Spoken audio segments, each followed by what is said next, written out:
Hi, I'm Aubrey Sitterson, Community Manager for WWE Games. I'm here with Cory Ledesma, the Creative Director for WWE Games. And we've come together today to answer your questions about WWE 13, on sale October 30th. So let's get right into it, shall we? The first question comes from our forum user, Glass of Water. What was the main focus in the making of WWE 13? Like last year, it was the core mechanics. Please don't say the Attitude Era mode.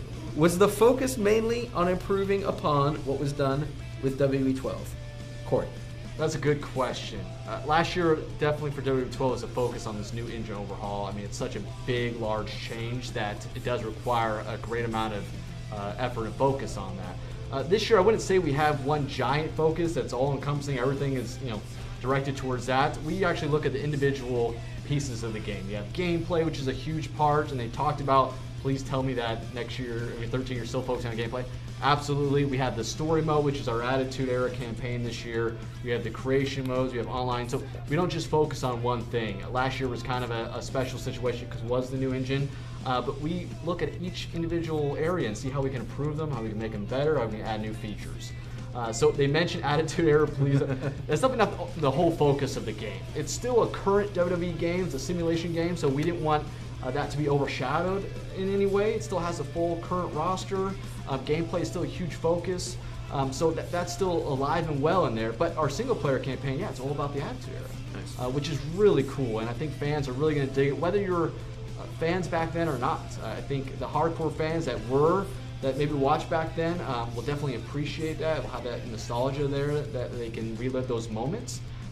Fans that maybe weren't born yet or too young to remember that time, it's kind of an educational piece. It teaches you where these guys came from, how Stone Cold Steve Austin came to be where he is today. How he rose up and kind of dominated the wrestling scene at that time. So it serves as that cool piece.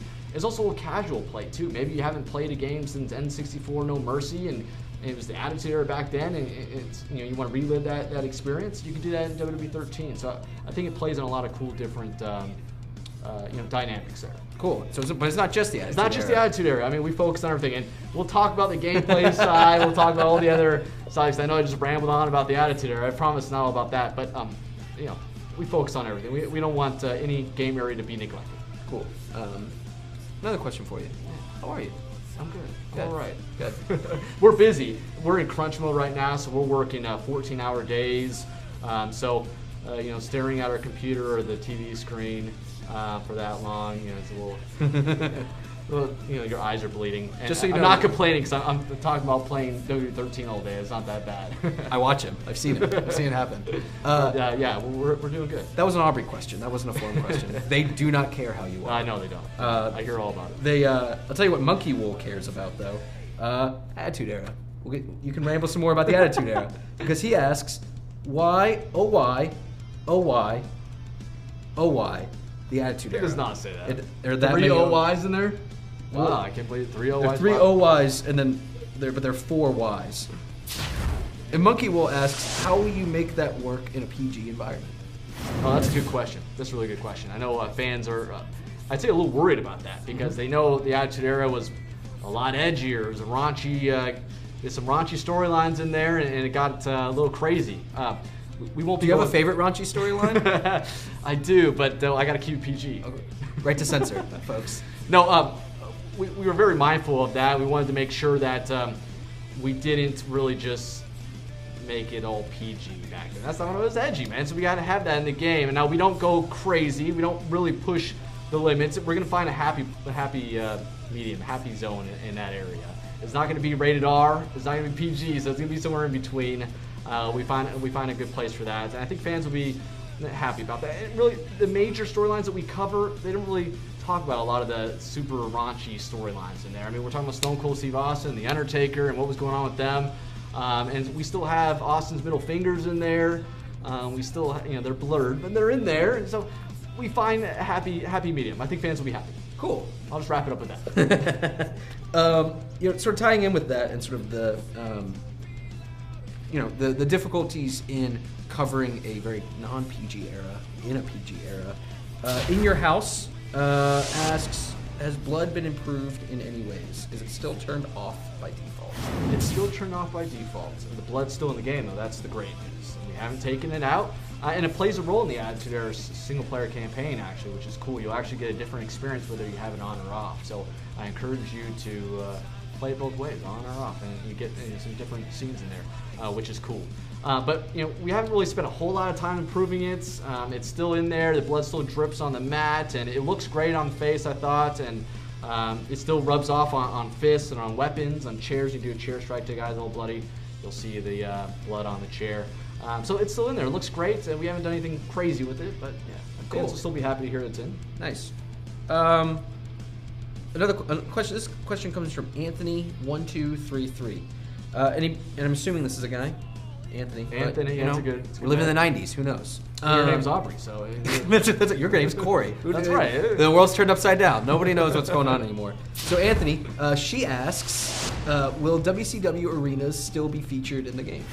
Yeah, WCW is not a big feature in the game. I know the Monday Night Wars obviously feature WWE and WCW, but we focus on the WWE side of things. We really wanted to highlight their struggle, where they were getting beat down in the ratings, and they really had to rally up, and they were on the brink of bankruptcy, and so they had to really do something different to really spark a new kind of attitude in the WWE. So we wanted to focus all our time on that. So we have a lot of cool arenas from WWE back then, the pay-per-views, and we didn't really want to water that down or anything, or take away with the WCW side of things. So I know that last year in WWE 12 we had a couple of WCW arenas, and I'm sure some of those parts are in Create an Arena where you can create your own. We didn't really take those out. So if you want, you can definitely do it yourselves. Create your own WCW arenas, yeah.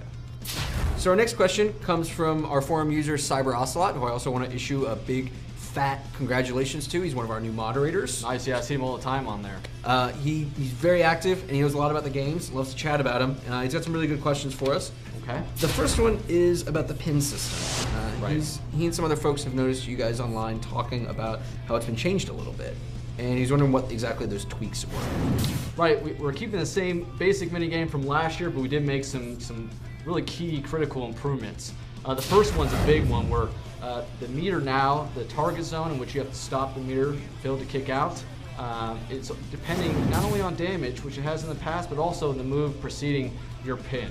That will impact the target zone. So if you do a big move like a finisher or some kind of signature, then that target zone will get smaller. If you do a basic move like a bulldog or arm wrench or something small in scale, then the target zone won't be as small no matter how much damage he has. And so we're trying to recreate realism there, obviously, awesome. Where people aren't winning off a bulldog or some basic clothesline, but they're using their finishers and signatures the best chance to get a pin. So that's a big change that the fans will be able to notice right away. Then we made some smaller changes. One of them is that you can trigger your resiliency on the meter, which expands your target zone. For those that don't know what that is, and you can do that on the fly while you're filling up your meter at the same time. Cool. In the past, you had to do one before the other, which wasn't very user-friendly. So that's a small change. And then also, we made a lot of AI tweaks. AI will go for pins more often, smarter pins, where they go for pins after their signatures and finishers, obviously. So they're a lot more aggressive with pinning. And I know some fans felt that maybe the AI difficulty wasn't as strong because the AI wasn't actively seeking out pins, but that'll make a big difference. Awesome. Yeah. Cool. And sort of in keeping with that, we've got another question about sort of in-game during matches, again, Right. Cyber Ocelot. And he's wondering what exactly determines how long opponents stay down on the mat? Yeah, that's a good question. That whole system is governed by damage. Okay. And so the more damage your opponent has, the longer he's going to stay down on the mat. And the damage levels are this basic system we've had in the past, where it's yellow, orange, red. We call it kind of light, moderate, or critical damage.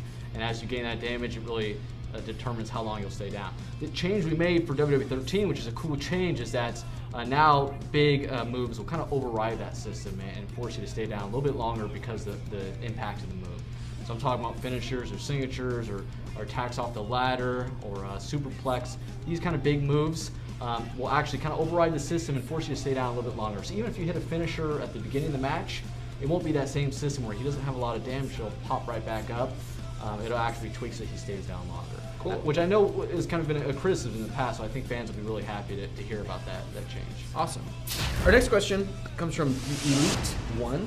Will dives to the outside, springboard, or top rope be able to be caught into an OMG moment, which is a new feature if you're not familiar. The OMG moments that is part of our spectacular moments, That's right. which is a part of our WWE Live experience. That's right. And these are catching finishers, is kind of the name, or mid-air finishers. You might hear both of those terms. And absolutely, you can do those off springboard or off dive attacks from the top turnbuckle.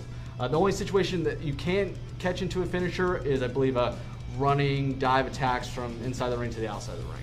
That's one you can't do. But all the other situations you can, so it's really cool. So some guys springboarding, you can do a code breaker right there. You can do the go to sleep, world's strongest slam. A lot of really cool catching finishers this year. A lot of options. A lot of options. And the big the big finish moves that you expect that makes sense to have as a catching finisher will be in there. So that's really cool, and they create some awesome moments in the match. And you said OMG, and we don't classify these as OMG moves. We just classify them as finishers. They're part of the spectacular moments package, but you won't see that that little HUD indicator that says OMG for these. You'll just see a finisher prompt for that. Okay. Just a little tidbit. Gotcha. Well, thank you. Yeah. Here's another OMG question for you. All right, John G86. Will OMG, nay, spectacular moments be online in WWE 13? That's a great question. Absolutely. All those spectacular moments, destroying the ring, breaking the barricade, all those really cool moments are all online. Cool. No worries, yeah. Awesome. EK Livewire. When you break a barricade, is the match over, or can you break some more of them? Good question. Good question. The match isn't over. We actually have 4 areas in the ring environment which you can break the barricade. So it's kind of the 4 corners of that barricade. You can break each of those, and the match doesn't end after you break one. I know they might maybe getting confused about the ring collapse, because that does create a end of match sequence, a knockout. Just like on TV. Just like on TV, yeah, exactly. And the barricade break, you can do it, up to 4 times a match. Pretty cool. Awesome. eRoach 88.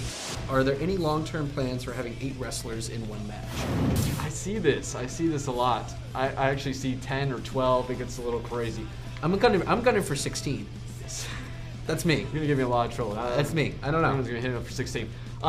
Yeah, we always explore that. We want to add more superstars to a match if possible, but there's always limitations. There's a give and take. So we're going to have to lose something in order to add that, whether it's model quality or quality of all the textures that we can push in a single match. And so each year I think we explore that. Maybe if we get into the distant future with next gen, we can look at that again.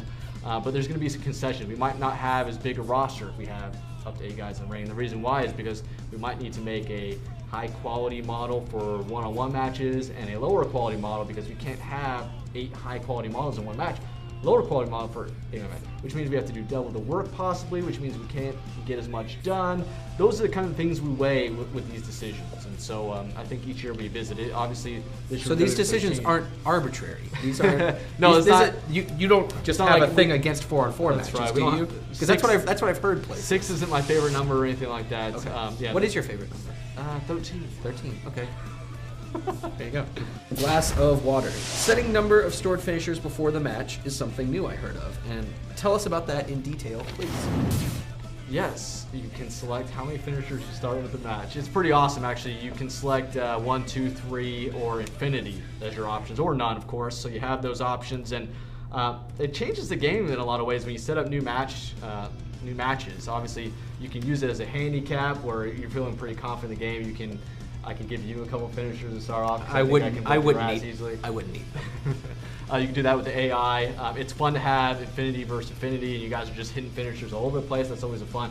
So it just gives you some cool new options to enter in a match. We actually had it a long time ago in the SmackDown series, so it's kind of like we're bringing it back, and it gives it even an arcade kind of flavor, because obviously you're hitting finishers all the time. It's kind of a cool, fast-paced arcade experience. So yeah, we're really happy to bring it back, and I noticed that a lot of fans are kind of super excited about that one edition, and it makes there are matches like that. Yeah. There are pay-per-view matches that are heated, and folks go into it and they just immediately start hitting the finishers. Absolutely, and it's cool to do stuff like a hometown match. Maybe my opponent starts off with a finisher, and I make that kind of a cool little realism type thing there, and make it a little bit of a challenge for me. So yeah, it does change things up. It's cool.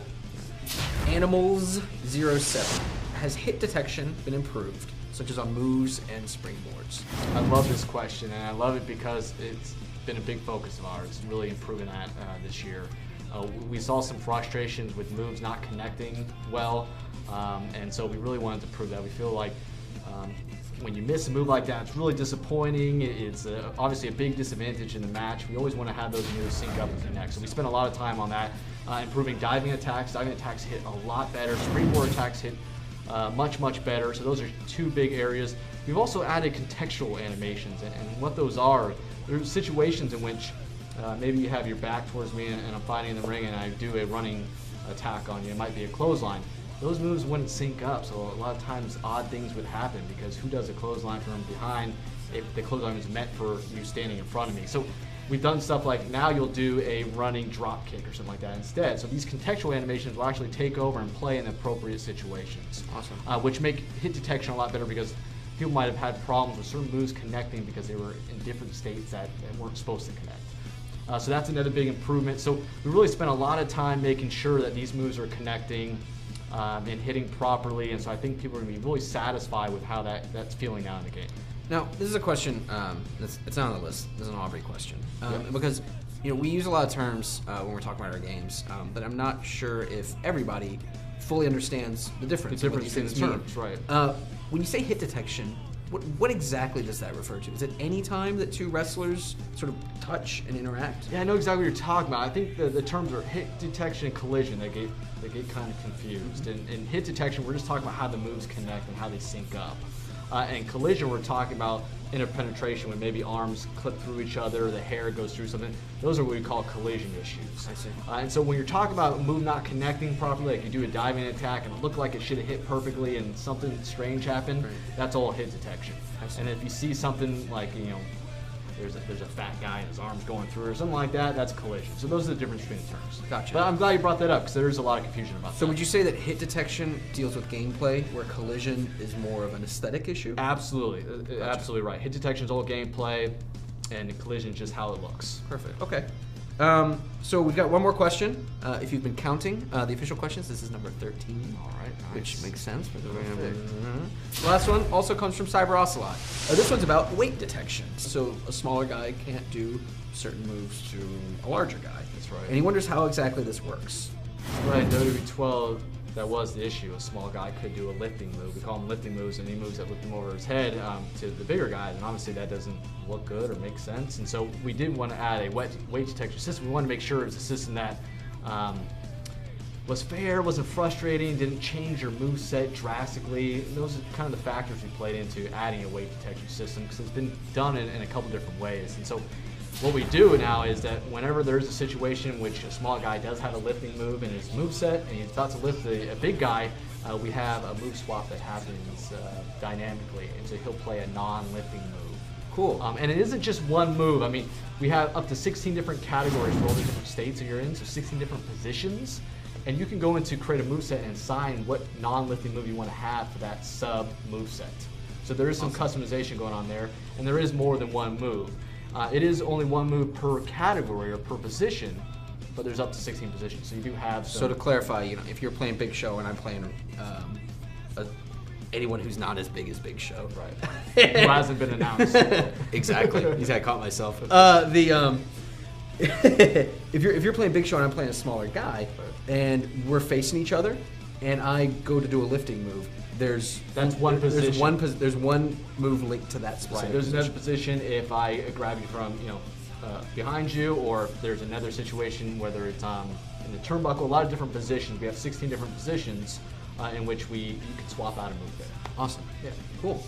Well, that's everything, guys, for this time around. Right. Plenty more questions to come. I saw your list. It was like you said you had 300 plus questions. There were a few questions that folks had. Yeah. But this was the first of many developer Q&As. We're gonna keep these coming. So please, thank you for tuning in. Make sure to come back to www.thq.com, our forums. We're gonna be making posts. You guys can come in, ask whatever questions you have about the game. As always, we'll take the best ones. Posing with my man Cory and other folks on the Brian Williams, right? I saw someone's post. Brian Williams. I saw someone's post that said they hated my Q&As and they loved Brian. So you might want to have more Brian Q&As. I'm kind of ashamed you've been reading my Twitter.